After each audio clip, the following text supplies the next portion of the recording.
Good evening and welcome to Chicago Tonight. I'm Paris Schutz. And I'm Amanda Vinicky. Brandis Friedman has the evening off. On the show tonight, no person is above the law in this country.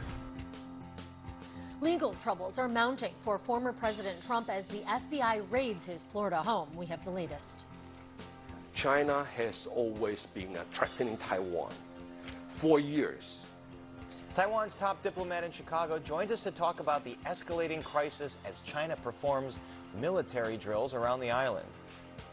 We're out here fighting for our passengers right now. What's driving the wave of recent airline delays and cancellations? There was never, ever any talk about a TIF to fund this particular project. The first steps toward creating the Red Line Extension Tax Increment Financing District are taken, but not everyone's on board. You've probably heard of food deserts, but what impact are pharmacy deserts having on the health of Chicagoans on the south and west sides? Artists from Chicago and Ukraine join forces in a cry of protest against the ongoing hostilities in that country. The thing about Grace and Frankie that has been so much fun is it's so challenging. And we check back in with the Evanston artists behind Netflix's longest-running original series, Grace and Frankie. Great show. But first, some of today's top stories. Cook County State's Attorney Kim Foxx says her office no longer stands behind 8 murder convictions tied to a disgraced former Chicago police detective. That former detective, Ronaldo Guevara, for years allegedly engaged in a, quote, pattern and practice of framing suspects and manipulating evidence. Rebuilding the community trust in our justice system requires that when we find an injustice, we work diligently to correct it. Today marks another step in that process at the Cook County State's Attorney's Office. Those charges now dropped. Fox says if any of the exonerated defendants pursue lawsuits, her office will not oppose them. More on this story on our website. A grand jury in Mississippi declines to indict the white woman whose accusation led to the lynching of black teenager Emmett Till. This, despite the recent discovery of an unserved arrest warrant filed 70 years ago for the woman, Carolyn Bryant Dunham. The grand jury heard more than 7 hours of testimony from investigators and witnesses, but determined there was insufficient evidence to indict Dunham on charges of kidnapping and manslaughter. The AP reports that the Reverend Wheeler Parker Jr., Emmett Till's cousin, and the last living witness to Till's 1955 abduction, is calling the announcement unfortunate but predictable.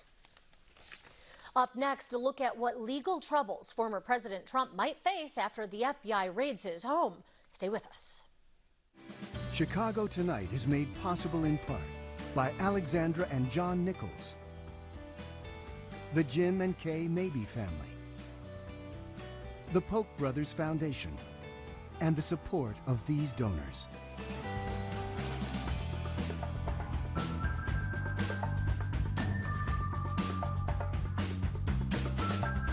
Former President Donald Trump's legal problems are mounting, the latest of which being the FBI executing a search warrant at Trump's Mar-a-Lago estate in Florida last night.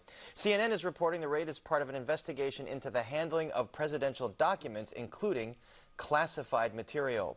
The former president called the search a, quote, assault, and his supporters and media allies have spun it as a political persecution. And here to talk about the unprecedented search are Joe Walsh, a former Republican congressman from Illinois and host of the podcast White Flag with Joe Walsh, Zach Fardin, who was U.S. Attorney for the Northern District of Illinois from 2013 to 2017, now a partner at King and Spalding, and Renato Mariotti, a legal analyst, also a former federal prosecutor. Welcome all of you back to Chicago Tonight. Zach Fardin, remind our viewers what goes into approving a search warrant like this.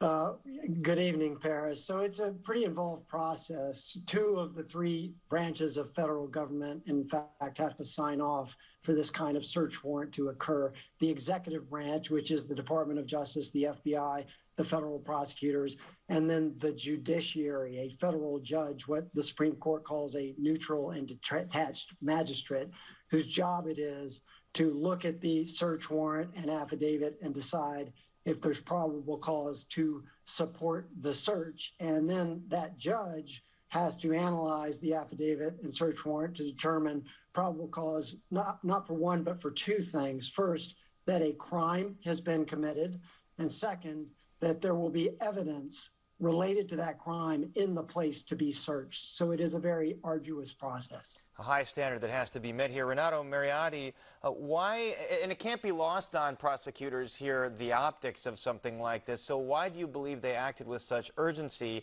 in this investigation that's gone on for months that we know of into these classified documents?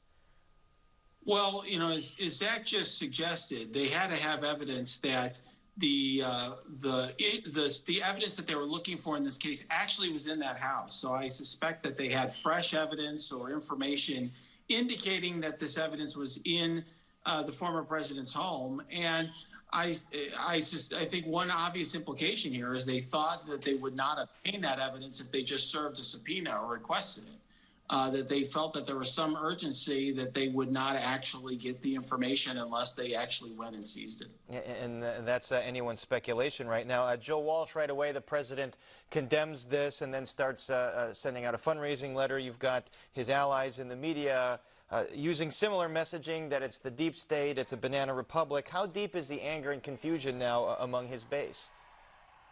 Good to be with you, Paris. Look, I've never seen the Republican Party base this animated, this angry.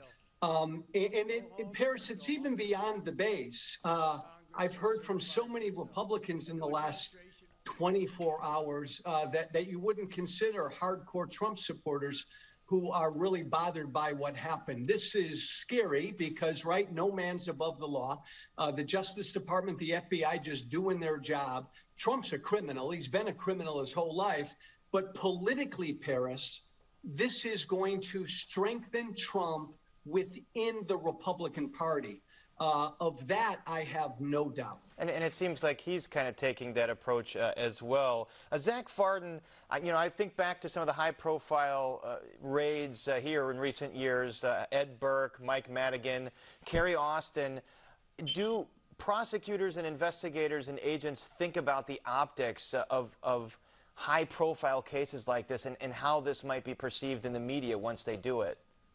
100%, yes. And in a situation like this, yes, no one is above the law. In the next breath, I'll say that this search warrant in this process received much more scrutiny from many more eyes at high-level experience, prosecutive levels up to the AG than a search of my home or your home, Paris, would ever involve. So yeah, this is going to be probable cause plus. They're going to be very mindful of the attention that this would collect. I don't think any of the fallout that is being realized right now would not have been contemplated through that process, which to me means that they're going to be very buttoned down and very careful about making sure that not only they have the evidence to support that search warrant affidavit, but also that it is sufficiently prudent and necessary, to Renato's point, necessary to collect evidence and information related to criminal conduct, that it warrants that kind of fallout. Renato, this case of the president allegedly taking materials that belong in the National Archives, not giving them back, some of them possibly sensitive, some of them possibly classified, how serious a potential crime is it, and what kind of potential punishment does it carry? Well, it is a felony. It would carry a prison sentence, up to years in prison. I will say that typically the Justice Department doesn't prosecute cases involving mishandling of classified information unless there's a willful transfer to a third person. I really suspect that there's more to the story that we don't know. Obviously, we don't know, but it's very unlikely in my view that this was just purely that there was some classified information and this is how the Justice Department sought to obtain it. We'll learn more about that, but perhaps they were misled by Trump's attorneys regarding it, or there was some other reason, whether it's the destruction of evidence or something else, sharing of evidence to third parties that they felt they needed to go in. Joe Walsh, you mentioned this is strengthening Trump in the Republican Party. This seems to be a dynamic we've seen play out over the last 5-6 years. When he seems to be in legal trouble, he spins it around and plays the victim, and it works. Explain that dynamic for us. Yeah, Paris. nothing is better for Trump than when he can say, I'm the victim, the deep state is coming after me, and they're coming after you too. My God, I've heard from hundreds of Republicans today who've told me those very words. So once again, this weird dynamic's going to happen where Trump is going to be stronger in the Republican Party, and I think this will compel him to come out and announce sooner than he would have. But I do believe it's going to make him much weaker in the body politic outside the Republican Party because it puts the spotlight on him. And it reminds every American of what an unfit, corrupt guy he is. Zach Farden, to those concerns among Trump supporters, from what you've seen, do you have any reason to believe politics plays any role in this, or that that in some way this is a political persecution? I don't, Paris. I mean, two points. First, to my personal experience, a dozen years with the Justice Department, and especially in situations like these that are going to be highly scrutinized, politics are put aside. These lawyers aren't that stupid. These agents aren't that stupid to let politics be the chin that leads them to a punch from the public on something as important as this. Second point, equally important, Christopher Wray, the FBI director, is a Trump appointee. He is himself a Republican. He is somebody I've known for decades. He is a person of honesty and integrity, and I do not believe he's going to allow politics to have infected his decision-making process. I believe they're going to be very buttoned down from a process perspective, and that facts that may or may not come out eventually, but that we don't currently know, absolutely warrant and justify the necessity of doing this by search warrant and not some other lawful process. And Zach, I'll stay with you on this. And again, going back to some of the high-profile raids we've seen here, Burke, Kerry Austin, Mike Madigan et al., the indictments usually came within a few months after that. When you have a high-profile search warrant like this, does that mean that a case, an investigation, is close to the level where charges might be brought, or not necessarily?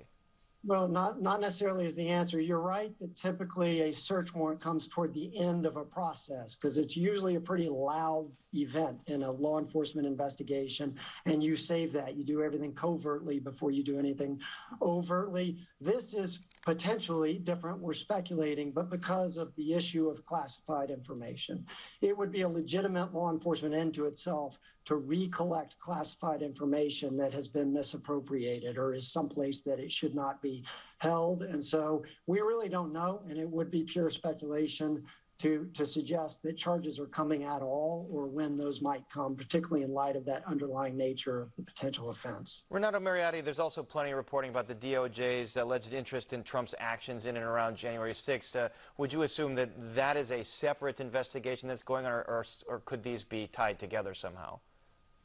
Given the public reporting by numerous sources that this is related to classified documents, it doesn't seem to be connected to the January 6th investigation. I mean, the recent reports that we've heard regarding that involve, Pence aides, Mark Short and others who had testified regarding this so-called fake elector scheme. I don't think that has any obvious connection to this, so this appears to be unconnected from that January 6th investigation. And Joe Walsh, we have Republican leader Kevin McCarthy now threatening investigations of the investigators of Attorney General Merrick Garland if the GOP assumes congressional control. Do you anticipate, if they do take back the House, there's just going to be investigation hearing after hearing on some of these things? Hunter Biden, Hunter Biden, Hunter Biden. That's probably all you're going to hear about. Yeah, Paris, the Republicans, all they're going to do is investigate people. What I am more concerned about is this. The language that McCarthy and all of my former colleagues and people on Fox News and right-wing talk radio used last night and today, and even so many Republican elected officials, is so irresponsible and has been so dangerous. I worry about violence. It's like they haven't learned anything from January 6th, these Republicans. They don't care. And I really worry that we're looking at violence. Yeah, and we should note, we really don't know very much about this other than what's been out there and what's been reported, and there really aren't that many conclusions we can jump to. But all three of you have been very responsible with your analysis, and we appreciate it. Our thanks to Joe Walsh, Zach Farden, and Renato Mariotti. Thanks, Paris. And now to Amanda and the unending airport delays. Amanda. Paris, a wave of airline delays and cancellations is affecting much of the country. Just yesterday, 45% of flights out of O'Hare were delayed. That's according to flight tracker FlightAware. On top of that, pilots are raising alarms around issues like fatigue. Joining us to talk about it are Dennis Teger, an American Airlines pilot and spokesman for the Allied Pilots Association, a union representing American Airlines pilots, and Joseph Schwieterman, professor in the School for Public Service at DePaul University. Thanks to each of you. We did also, by the way, reach out to American Airlines for their perspective. The company did not respond to our request. So, Joe, to you, what on earth and in the skies is causing these recent cancellations and delays? Yeah, what a summer it's been. We just had in June tremendous cancellations, and it was something we hadn't seen in aviation for quite some time during a peak season like that. The airlines tried to respond, cut flights, they made some adjustments, but boy, now we have late flights that are just chronic, and O'Hare was center stage for that. It seems like every airline picks the day it wants to have a bad day, and this week was really tough for American and United. And so to you, Dennis, recently you did have American Airlines pilots picketing downtown. Now, this was not a strike. It was informational. What do pilots want their company as well as the public to be aware of? We've got to fix this. It's at management's feet. It's their hands that they weren't prepared for the recovery. They didn't have pilots trained like they were supposed to with the $54 billion investment. Sure, it kept airlines from collapsing, but American did not keep pilots current and trained. They're still suffering from that. And they sold tickets, as Secretary Buttigieg has said, they sold tickets that they can't service. And as Joe mentioned, in June, 800,000 passengers impacted by cancellations at American. In July, 500,000. Now in August, month to date, 200,000. That puts them on track to match that worst month of June. And in Chicago, the weekend you're talking about, took a look at that. 144 flights at American, 22,000 passengers, and 42% of those flights, some of it was weather, but the recovery, 42% of those flights canceled after that were due to inability to connect a pilot to the airplane. It's the fundamentals of airline business, and they have failed to do that going into the second summer. And there's a fix. And so, Dennis, that's leaving pilots who are able to fly planes, such as yourself, responsible for taking up more jobs. That's leaving you tired? That's scary. Nobody wants a sleepy pilot. Well, you're not going to get one. That's the good news. The FAA mandates that we don't fly when we're fatigued. Before every flight, I have to check a box that says fit for duty. My duty is to protect our passengers. So even if I'm legal, I am not permitted to fly the airplane if I'm fatigued. But here's the catch. When you're fatigued, the first thing that goes is your judgment. So we're trained professionals and we manage that, but they are recklessly utilizing us to try and pack more into the schedule. And we have a saying on the flight deck, just because it's legal does not mean it's safe or smart. Now we're going to hold up that margin of safety against that pressure, but we're human. You've got to stop pushing this. So, Joe Schwieterman, is this more a worker shortage or a worker conditions issue? Certainly it's a traveler's one, but on the other end. Yeah, it's really a gradual process. Many years ago when I worked in the airline industry, it was a job of choice that people wanted to stay for life, and it was a family and so forth. And boy, the pandemic has just sort of ripped away at that airline culture. I mean, of course, passengers got unruly with the mask mandate. As Dennis saying, the recovery has been packed in full flights. And it's just led to a much more stressful environment. So when you throw these cancellations and delays on there, the nerves get frayed. And of course, for pilots, it really affects the quality of their job. So we're seeing attrition for pilots, and a lot of hours needed to hire new pilots. So I think the airlines won't maybe admit it, but they let too many pilots, incentivize pilots to retire. And now that recovery has been so rocky, it's going to take quite a few months to work its way out. But they did take preemptive actions and cancel quite a few flights for August and beyond. But that hasn't proven to be enough. And Joe, so could they bring any of those retired pilots back? That's something that during the pandemic, governments enticed retired doctors, for example, to help with healthcare worker shortages. Well, great question. It's surprising, I think, how many pilots, once they leave, say, you know, maybe going back isn't my first choice. They landed another carrier, perhaps. There's a lot of jobs in air cargo that are less stressful. And Dennis could certainly take a whack at that question because it just takes many, many months to ramp up. And Americans are ready to go. I mean, this pent-up demand is really exciting. Despite high fuel prices, those airplanes are packed. And it's just the formula is not working right now. Well, and Dennis, actually, the Department of Transportation has stepped in federally. Refresh us. What's DOT trying to do to get airlines in line?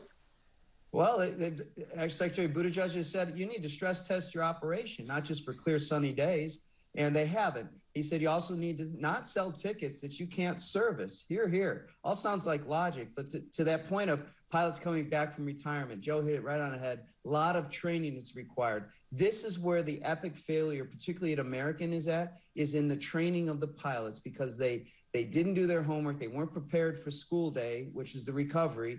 And here we sit. And so now the investment, the $54 billion taxpayers put in to ensure that we're ready for the recovery, we're sitting here. I flew empty airplanes out of Chicago with doctors on board, empty airports. It's hard for me to process that what all these people want to fly, our management team was not ready to get it done. And well, we're and just flying briefly, Dennis, because of course it does take, as you noted, at least 1,500 hours or something of flight time. There's a lot that goes into it. When might this get resolved? More pilots? We'll go with the airline CEOs, from Scott Kirby at United to our CEO. It's going to be a few years. That's how far behind they are. And there are no quick fixes to this. You know, at American, a pilot getting hired today won't touch an airplane with passengers on it until next year. That's how far behind they are, 6 to 7 months in getting pilots trained. Yikes to those who are looking to fly and to jet off somewhere nice. So last to you, Joseph Schwederman, what do travelers need to keep in mind briefly as you're booking a flight or if you're on one of those canceled ones? You know, we're seeing airlines respond the best they can. In a lot of cases, grounding those smaller airplanes, going to bigger airplanes so they can stretch that labor a little farther. For passengers, though, we're really seeing that interest in nonstop flights, avoiding those connections if you can. And I think coming to the airport with a sort of a plan B in mind. If your flight is late, bring something to read, bring some food, sort of plan mentally how you're going to handle being with thousands of other people who often are stuck. And a lot of people come to the airport, I think, psychologically spent before the trip even starts. Pack that carry-on instead of checking your luggage, all those sort of things. Bring reading material or your app to watch Chicago Tonight, perhaps, or a podcast. Thanks so much to Dennis Tejer and to Joseph Schwederman. Thank you. Thank you. Now, up next, artists unite in a creative protest against the ongoing war in Ukraine. Stay with us. Much of the story of Latinos in America is that of entrepreneurship. About 5 million Latino-owned businesses currently exist in the U.S. Predominantly Latino communities often bear the environmental burden of heavy industry. Residents of those communities say they have a hard time making their concerns heard. A Chicago-based photographer has a personal understanding of immigration, and he has spent years documenting small businesses. The forces of gentrification can make people being priced out of their neighborhoods feel powerless. But the founders of Lolita's Bodega say residents have more power than they think. There's much more ahead on the program, including Taiwan's top diplomat in Chicago and escalating tensions with China. But first, an art show near a Ukrainian village is a cry of protest against the ongoing war in Ukraine. Artists from Chicago and Ukraine are raising their voices in opposition to the Russian invasion. Producer Mark Vitale visited the ARC Gallery for a look at life and art during wartime. There's a sense of urgency in the new artwork and allusions to the past. One painting uses a World War II uniform as a canvas. Beyond the art in the physical gallery, there are virtual views of artwork from around the world made specifically for the show. The call for entries brought a big response. I looked at all of the 325 images that were submitted. by 89 artists. And I didn't make any kind of selection at first. I wanted to see what the tone was of all the work. And I recognized that each artist would have a highly personalized response to the call, which was to respond to the impact of war. We needed the voices of artists who were there, or who had experienced this trauma, or who were keeping diaries of events. The bombing of Mariupol had, we saw a number of kind of bombed out apartment buildings, and also in Kyiv and Kharkiv and just all over. And there's this sense of kind of fate and randomness that occurs with war. I think whether you get hit with the bullet or your apartment's bombed or your neighbor's is random. The exhibition is at ARC Gallery, founded by women artists in Chicago in 1973. Their latest show was selected by the curator of the Ukrainian Institute of Modern Art. Her mother was born in Ukraine before World War II. My mother is from Poltava. She escaped during World War II, was allowed to emigrate, and we eventually ended up in Chicago. I'm first generation American, but I have coworkers whose mothers are in Kyiv, and they're calling every day to make sure that they're okay. So they're constantly getting updates, but we were also just traumatized by the news and glued to the media and trying to figure out kind of what do we do because we're here. Documentary photos reveal life in an underground bunker. Other images bear witness to what is happening. The show is titled The Invisible Costs of War, and many works display a concern for children caught up in all wars. The invisible costs of war are the emotional, behavioral, spiritual, psychological effects that sometimes appear a lot later. There's a very conscious awareness and fear of what this is going to do to the children that are living through this. Will they think that this is normal? Protecting children is part of Ukrainian culture, but also probably provoked by this kind of situation. Mothers really watch out for the children while the fathers are out fighting. For Chicago Tonight, this is Mark Vitale. And the show is at the ARC Gallery on Chicago Avenue through Saturday, and you can find out more on our website. And still to come on Chicago Tonight, the first steps toward creating a Red Line Extension TIF district are taken, but not everyone's on board. Tensions run high across the Taiwan Strait as China performs live-fire military exercises around the island, and then Taiwan responds with military drills of its own. You probably heard of food deserts, but what impact are pharmacy deserts having on the health of Chicagoans on the south and west sides? The thing about Grace and Frankie that has been so much fun is it's so challenging. And we check back in with an Evanston artist behind Netflix's longest-running original series, Grace and Frankie. But first, some more of today's top stories. Sources confirmed to WTTW News the Chicago Police Department's head of constitutional policing and reform has been forced out by Superintendent David Brown. Robert Boyk had been the point person at CPD, ensuring the department complies with the federally mandated consent decree. Boyk previously served as chief of staff to former superintendents Eddie Johnson and Charlie Beck. CPD confirmed that Boyk was no longer with the department but did not give a reason for the termination. Sources tell WTTW News Boyk had asked for additional staffers to help train police officers to comply with that consent decree. Brown refused and instead took away 46 officers. Sources say that move made it harder for CPD to meet many of the consent decree demands. Now, CPD says Tina Scahill, who is a top deputy to Brown, will take over the Office of Constitutional Policing and Reform effective today. Workers at Howard Brown Health, one of the nation's largest LGBTQ organizations, have unionized. 97% of workers voted in favor of creating the union with the Illinois Nurses Association. Workers launched the union campaign earlier this year, alleging low staffing and long hours, among many other issues. There's a little trouble in Paradise today. Standout linebacker Roquan Smith has officially requested a trade from the team. This as negotiations for a new contract stall. Smith put out a statement saying that it was, quote, a dream come true to put the Bears helmet on. However, he says he believes, quote, the new front office doesn't value him.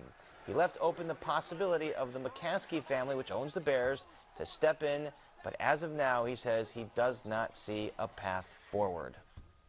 And now, Amanda, we toss it back to you. Thanks, Paris. The proposal to use property tax money to fund the multi-billion-dollar extension of the CTA's Red Line faces a murky future. Members of a city-backed commission voted to get started on the Lightfoot-backed proposal. It would create a new tax increment financing district, or TIF, along the southern branch of the CTA Red Line to generate hundreds of millions for the project by funneling a portion of the increase in property tax revenues from the 42nd, 3rd, 4th, 11th, and 25th wards. But some members of City Council say it would harm their residents. WTTW News reporter Heather Sharon joins us now with more. Thanks so much, Heather. Now, what makes this proposal to finally get the Red Line extension off the ground so unusual? Well, this 5-mile extension of the Red Line, which I should say has been under consideration since the 1950s, would be funded with property taxes from residents and businesses of downtown and areas south of the Loop, which are really booming. But of course, those neighborhoods are miles away from where these new train tracks will be led, and there's some question about whether they would benefit from this train line extension. And so perhaps their older people frustrated that their residents would be paying for an extension that those voters wouldn't be directly benefiting from, right? Exactly. So in a rare appearance to publicly oppose a proposal backed by the mayor, Alderman Pat Dowell had this to say about it. I'm also concerned with the potential precedent being set that will allow geographically unconnected projects to be funded just by simply rating well-capitalized TIFs. The more I analyzed the proposal, studied its impact on my community, and talked with my city council colleagues about their experience with the transit TIF, the more I realized that this was a bad deal for my residents. So why does Alderwoman Dowell think this transit TIF is a bad deal for residents of her ward, which does include Bronzeville? So tax increment financing districts are a very complicated way that the city uses growth in property tax revenues to fight blight. And if money that is generated in Bronzeville essentially heads south to this new train extension, there will be less money available for improvements in Bronzeville, which might be booming now, but has faced decades of disinvestment. And that's not something Alderman Dowell said she's prepared to support, because finances, you know this, Amanda, it's a zero-sum game. Yep, never enough money. That is another thing we know. Now, we also have Alderman Beal, whose ward would benefit from this, opposing the proposal. How come? Well, he has been working for this for decades, literally, but he says this isn't the right way to do it, mostly because he says this should be the responsibility of the federal government. They should pick up the whole multi-billion-dollar price tag through the federal infrastructure project and basically carry the entire burden. I don't know if that's possible, but he is going to push for it. He said the city should send delegations to DC and Springfield.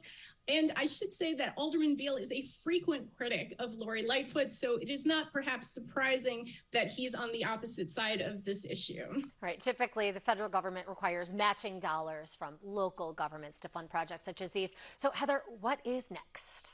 Well, as you said today, the Community Development Commission started the process to create this brand new transit TIF district, but there is a long way to go, and it must be signed off on by the Chicago City Council, which seems perhaps in doubt after today's public appearances. I reached out to the mayor's office for a response to Alderman Dowell's comments. They did not get back to me, so we'll have to keep a close eye on this one. We certainly will. Thanks so much, Heather.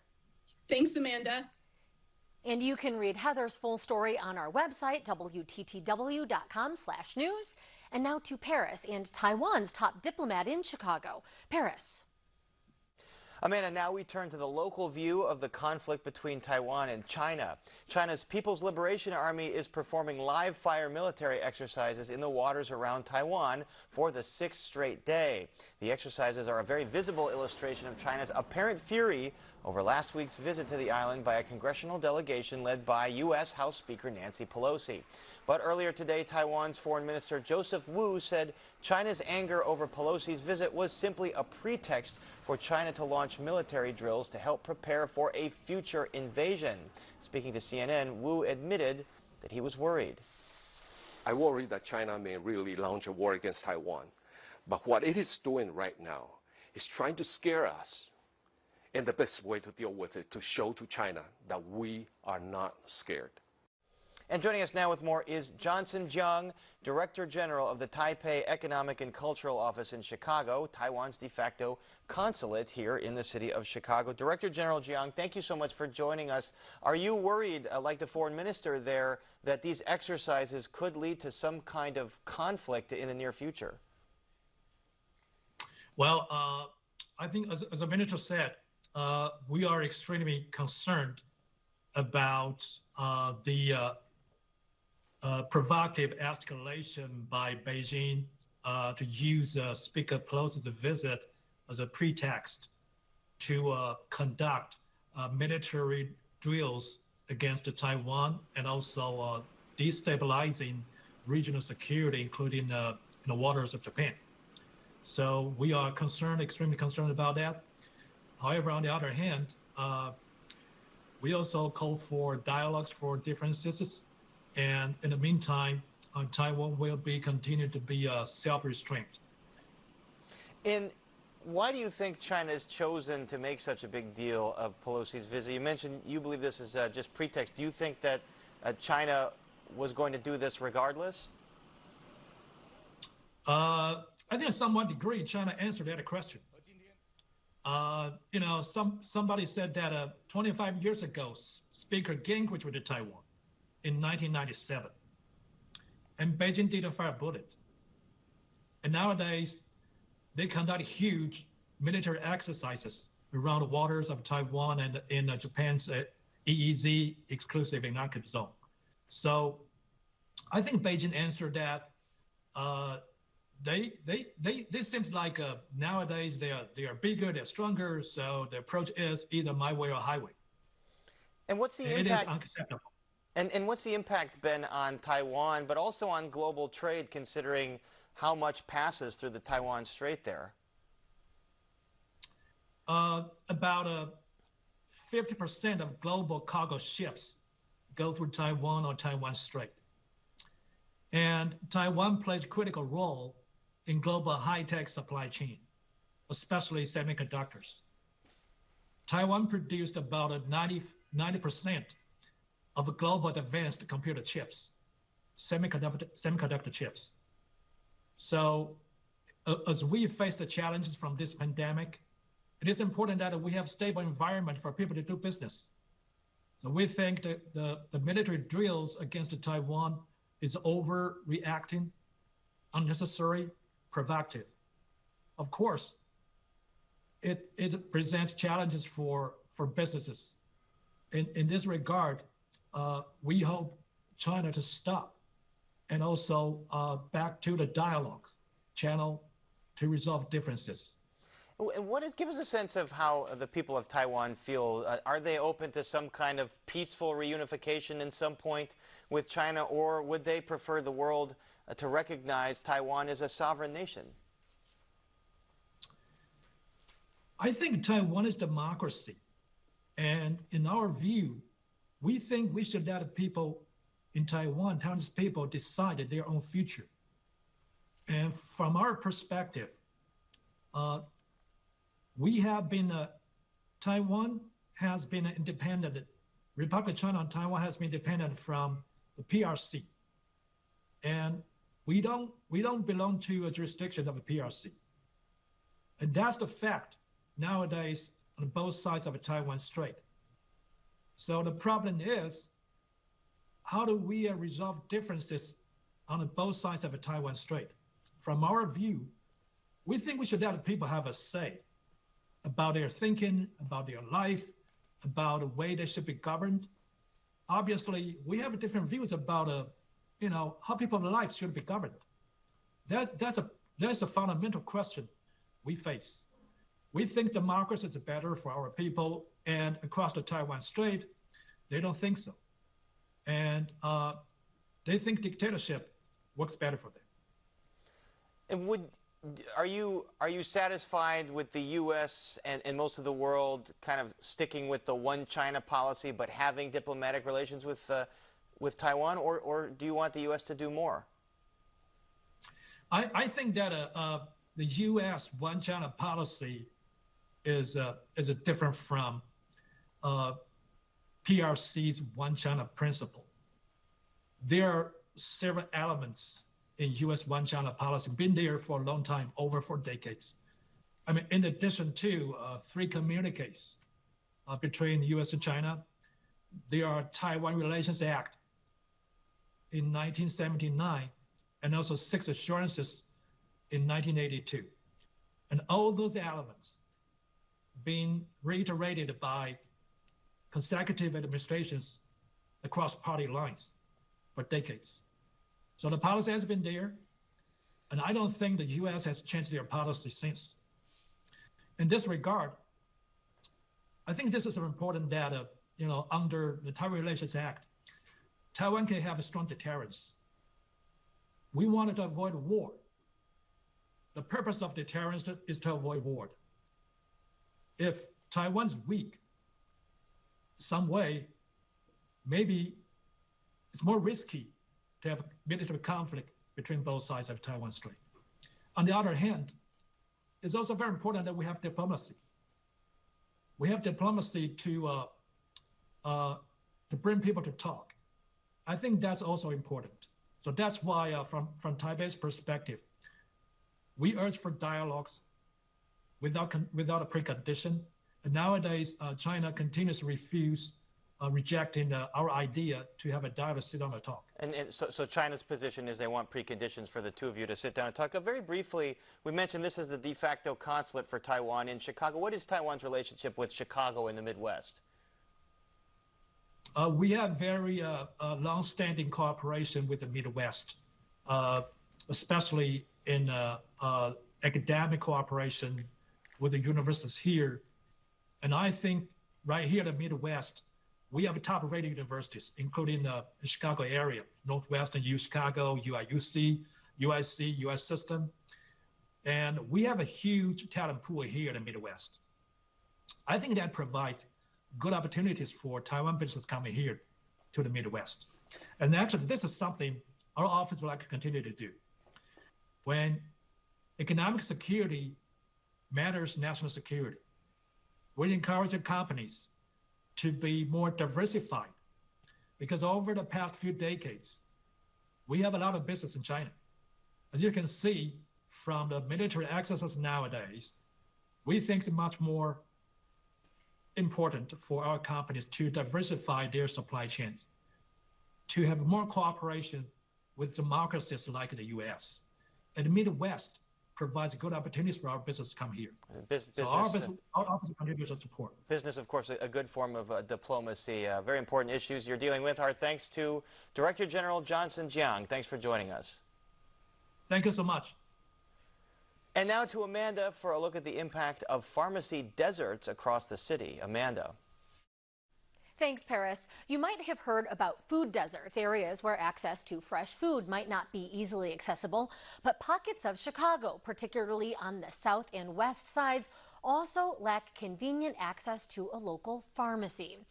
Joining us to talk about it are Cheyenne Daniels, a reporter with The Hill and a contributor with the Chicago Sun-Times. Daniels recently published a report with WBEZ on pharmacy deserts. And the researcher credited with coining the term pharmacy desert, Dima Cato, now director of the University of Southern California School of Pharmacy Program on Medicines and Public Health, previously at the University of Illinois, Chicago. Thanks to each of you. And Dima, let's begin with you. You, again, literally coined the term pharmacy desert. We know that, of course, medicines, prescriptions can be life-saving, but outside of the obvious, why are pharmacy deserts so problematic? Well, pharmacies are vital to communities. They provide access not only to medicines, but a variety of other essential services, including vaccinations. And their kind of critical role in promoting public health in the community became very clear since the start of the COVID-19 pandemic. Any particular ways that you think this really was amplified during COVID? In the beginning, pharmacies were key in testing, COVID testing. And later on, for COVID vaccinations, more than 75% of people that got their COVID vaccine got it at a retail pharmacy. And it became problematic when communities had a hard time finding pharmacies, let alone pharmacies that offered the vaccine. And in Chicago, those communities were on the south and west sides. And that, for me, wasn't not really kind of surprising, given that we knew that these communities are pharmacy deserts. And Cheyenne, you, as well as WBEZ's reporters, did analyze this and really kind of drilled down more into where there are pharmacy deserts within Chicago. Can you summarize those findings? Yeah, I think that what we saw was, especially based on Professor Cato's research, is that most of these pharmacy deserts are on the south and west sides. When we look at places like where Roseland, for instance, is one of those areas that has seen multiple locally owned pharmacies as well as conglomerates close over the past few years. And especially during the civil unrest of 2020, we saw quite a few of those stores close, in part due to lootings that they experienced. And so it's really in predominantly Black and brown neighborhoods that these pharmacies have closed and taken away these services that these residents need. Now, you touched on there are these big box kind of brand names, the Walgreens really in Chicago as well as CVS, but also a dwindling number of independent pharmacies. So, Dima, why is that, and what role in particular do both insurance companies and government policies play? So when we talk about chains, so yes, Walgreens is the predominant chain in the city of Chicago. And I think that's long been recognized. But independents play a really important role in communities of color, including in the south and west sides, including in pharmacy deserts. So even though pharmacies are far away, the nearest pharmacy is more likely to be an independent than a chain. And in terms of, government players, particularly in the state of Illinois, Medicaid, they play a huge role, them and, the pharmacy benefit managers that they contract with. And I say that for two reasons. One, pharmacies aren't reimbursed enough, especially pharmacies that we know serve predominantly publicly insured populations and therefore rely on Medicaid reimbursement rates to stay open. And two, Medicaid is also responsible for determining, where their beneficiaries could go to fill their medications. And oftentimes that's a chain. And for some plans like Aetna Medicaid, that chain is not Walgreens. That was discussed in the WBZ Sun-Times story that Cheyenne co-wrote. It's CVS. And we know CVS isn't really conveniently located in these neighborhoods. So what that means is that there are fewer patients entering these independents, these non-preferred pharmacies, and therefore fewer prescriptions filled, less money for the pharmacy, and therefore making it really difficult to stay open. Hard for them to survive without customers who can shop there for those medicines. Now, at the same time, Cheyenne, well, there's certainly, it sounds like, an opportunity for government policy to change, to fix this problem. Illinois is also giving pharmacists the opportunity to do more, to give vaccines, and also a new law will allow pharmacists to prescribe hormonal contraception, birth control, without a doctor's prescription. But they can't do that if there isn't a nearby pharmacy to go to, right? Exactly. And I think one of the real fallouts of that we see is that it really impacts Black and brown women. And we already know that Black women, especially when it comes to maternal health care, maternal mortality rates, infant mortality rates, they have some of the worst health outcomes, if not the worst health outcomes than especially their white counterparts. And so having access to things like hormonal contraception can be a life-saving service at their disposal that they can't access without having these pharmacies in their communities. Dima, how does Chicago stack up to other cities when it comes to pharmacy deserts? It's the worst in terms of the difference between Black and brown communities and white neighborhoods. So the disparities. The disparities is just kind of starking, right? With 1% of white neighborhoods in the city of Chicago, we found were pharmacy deserts compared to 42%, almost a half of Black neighborhoods. And Dima, just 5% of Hispanic neighborhoods. Dima, briefly, of course, some people do get their medicine online. Why is that not an option, or does that change things at all? So very few people get all their medicines online. We know that. And it's really not the solution, right? Because we're not talking about just prescriptions. So aside from the fact that pharmacies are providing other services, right? So the pharmacy is there not only to give you a medication, but there's other services they provide, including the COVID vaccine, right? Again, that was a great natural experiment about the importance of pharmacies. We've been trying to kind of argue it for 10 years, but COVID made it easy for us because it became apparent to the public quite quickly that if you want to partner and deliver essential services to the community, the pharmacy is the place to go. And Cheyenne, last word goes to you. When you were interviewing people for your article, what were you hearing from folks? There's a lot of despair, there's a lot of anger, there's a lot of frustration, but there's also these ideas that, especially from many of the women that I spoke to and even local pharmacy owners that are saying, you know, it's possible to have these pharmacies in our neighborhoods. We just need the investment for it. We need the commitment from conglomerates, especially to say, we do believe that you deserve to have these services in your in your communities, and we're going to bring that by putting our pharmacy in your community. Well, thank you so much, Cheyenne Daniels and Dima Cato. Up next, meet the Evanston-based artist behind Netflix Grace and Frankie series. But first, a look at the weather.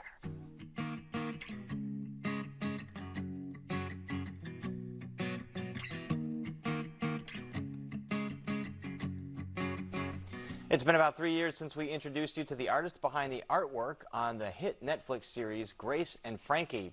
With the show's final season officially out, arts correspondent Angel Ito figured it was time to take us back to the artist's studio in East Rogers Park for a visit.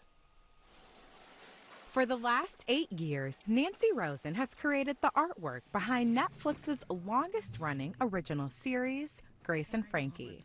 When Grace and Frankie calls, it's always a Hollywood emergency. And, I just kind of go, they call, and then my life is like, my husband watches my head and it goes click, click, click. And that's the thing about doing a painting for them. If it's for an episode, that it starts out one thing and it keeps morphing until it's done. But those chaotic clicks were put on hold when the pandemic forced production to shut down after creating the first 4 episodes of the final season. Rosen says this pause allowed her to work on personal projects, some she'd never have done if it weren't for the series. I did a whole series of dogs because I did the poodles for them, and then somebody said to me, would you do a portrait of my dog? And normally I'd be like, no. But painting the dog was so much fun. But once production resumed, it was full steam ahead. Season 7, they hadn't called me most of the season. And then all of a sudden, it was like, this painting is as serious as a heart attack, and I will miss that, because it's like, I clearly, this is it for me. I'm going to do this my whole life, right? When the show wrapped, Rosen received personal items she'd lent to production to make Frankie's art studio more personable. So they either rented stuff from me or commissioned, like if I did the painting of Jane, that was for an episode. Mm-hmm. So they owned that painting. Mm. So these are paintings that I just loaned them. For background props. Yeah, exactly. So these all just would, like if you go and you look at Frankie's studio, these will just be in the background, kind of. Yeah. There's a lot of my stuff that's just, my favorite part is that her studio is your studio. Yes, so there's all my little stuff. I remember you said they were like, can you send some paintbrushes? Yeah, and my little tchotchke things that are, my old paint, We also looked back at some memorable pieces from past seasons. Lily loved playing Frida. So she asked me to do a painting of Frankie as Lily as Frida as Frankie. So after they finished filming, they presented Lily with the painting of Frida and Jane the painting of her as Count Drincula. That was pretty special. Rosen says the exposure from working on Grace and Frankie over the last 8 years led her to be commissioned to create more than 800 pieces. And while she doesn't know what's next, she looks forward to continuing the work that led her to this journey. It's like a welcome wave that came into my life and went like this and this and this and this and this, and then it's gone. And it's just left me with really lovely, wonderful feelings and knowing, you know, like I would love to do more. I like the interruption of, no, today you're going to draw a toilet, or a robot that is a woman that makes donuts, but they're really bagels with sprinkles. And you're like, oh, I've never thought of a robot in my entire life, let alone a woman robot, you know? So I think that's what I will miss the most. For Chicago Tonight, I'm Angel Ito. What a lot of fun pieces of art there. And you can visit our website for more information on Nancy Rosen's original artwork. And we're back to wrap things up right after this. Chicago Tonight is made possible in part by Alexandra and John Nichols, the Jim and Kay Mabey family, the Polk Brothers Foundation, and the support of these donors.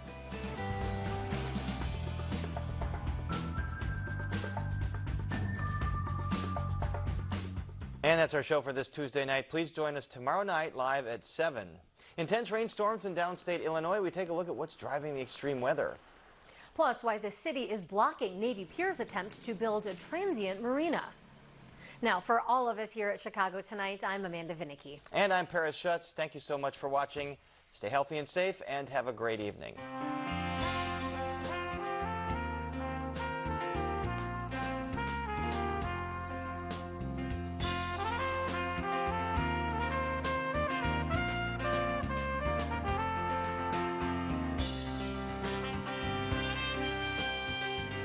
Closed captioning is made possible by Robert A. Clifford and Clifford Law Offices, a Chicago personal injury and wrongful death firm whose attorneys embrace a culture of philanthropy and service by volunteering their time, expertise, and guidance